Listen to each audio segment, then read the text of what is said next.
السلام علیکم ورحمۃ اللہ وبرکاتہ۔ قربان جاؤں حضرت مولا علی علیہ الصلوۃ والسلام کی فراست پر، رضی اللہ تعالی عنہ کی فراست پر۔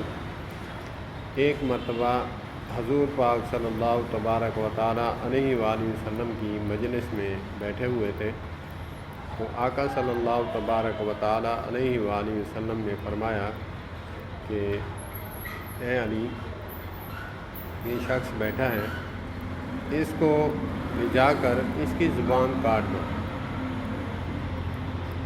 تو باقی لوگوں کو، صحابہ کرام کو اشتیاق ہوا کہ آقا علیہ الصلوۃ والسلام رحمت للعالمین، شفیع المذنبین اور پوری کائنات کے شافی اور رحمت رؤوف الرحیم پیغمبر یہ کیا فرما رہے ہیں۔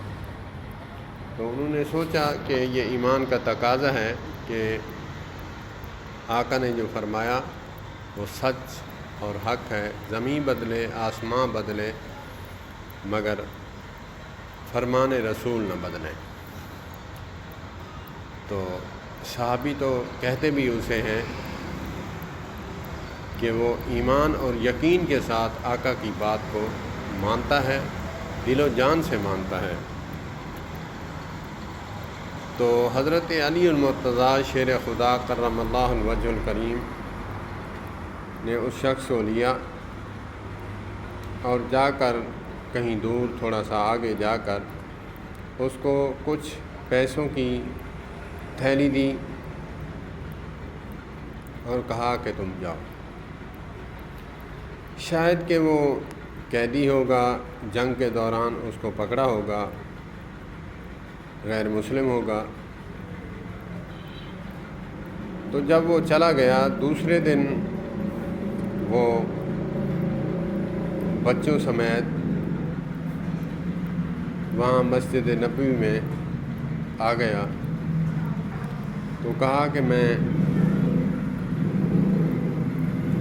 کلمہ میں نے پڑھنا ہے، کیونکہ آقا کریم علیہ الصلوۃ والسلام کی جو محبت، جو ایثار، جو شفقت، جو رؤوف الرحیمی میں نے دیکھی ہے،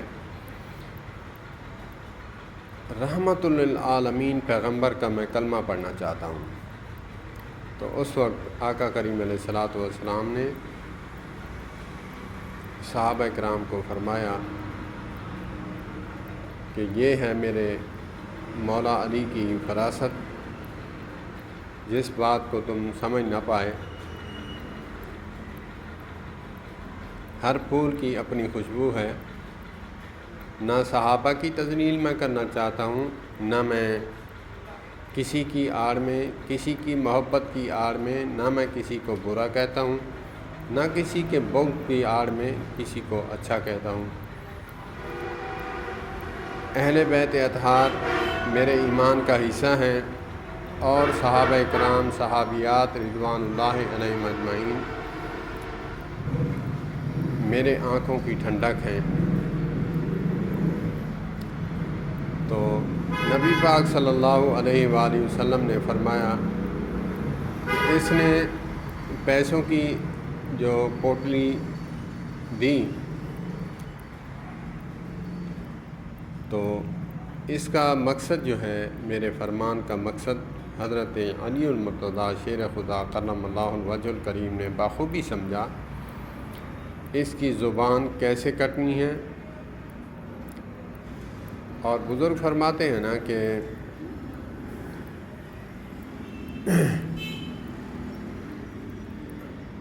جو انسان کسی کو جس پر احسان کرتا ہے، اس کی آنکھیں شرماتی ہیں اور اس کی زبان کاٹ کے رکھ دیتا ہے۔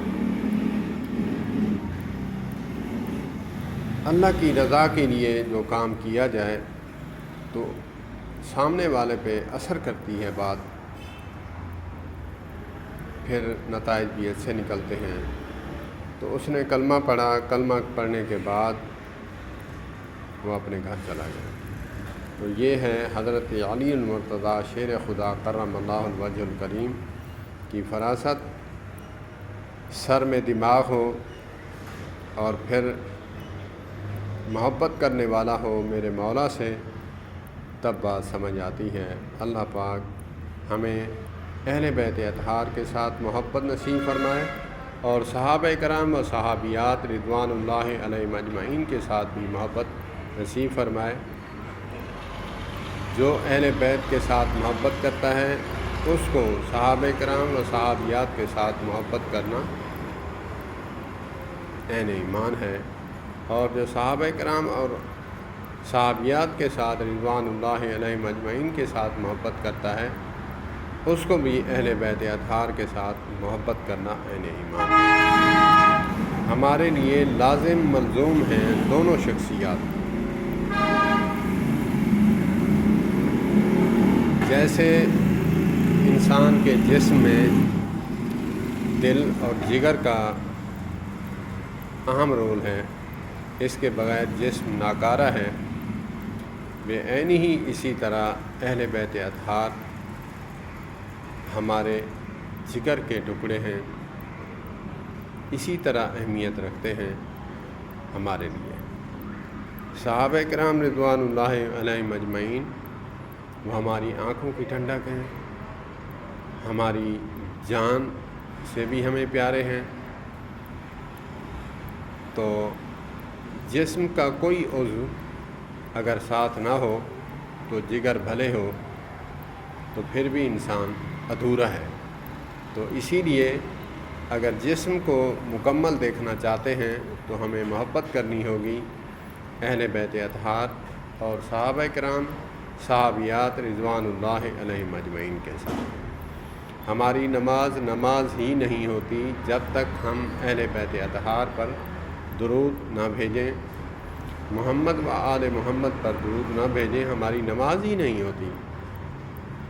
تب ہم کیسے اس بات کو چھوڑ دیں کہ ہمارا ان کے بغیر گزارا ہوگا، نہیں ہوتا۔ اللہ پاک ہمیں ان کے ساتھ محبت نصیب فرمائے۔ والسلام علیکم ورحمۃ اللہ وبرکاتہ۔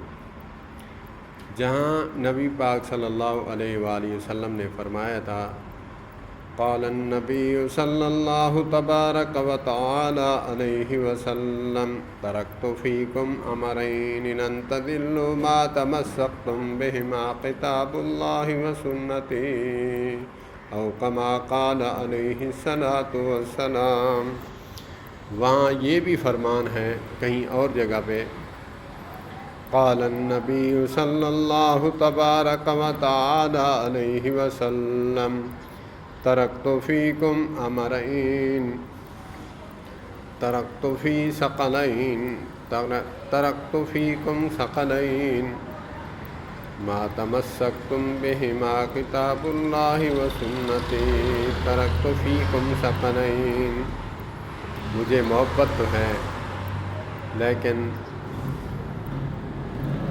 مجھے فرمان رسول مکمل یاد نہیں ہے۔ ترکت فیکم ثقلین کے الفاظ تک مجھے یاد ہے۔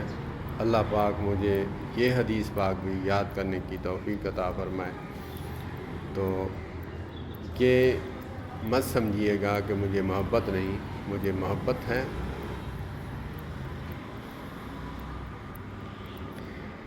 حسین قاری، حسین حافظ، حسین قاری، حسین حافظ، حسین تیرا یا کہ میرا، حسین قاری، حسین حافظ، حسین تیرا یا کہ میرا۔ السلام علیکم ورحمۃ اللہ۔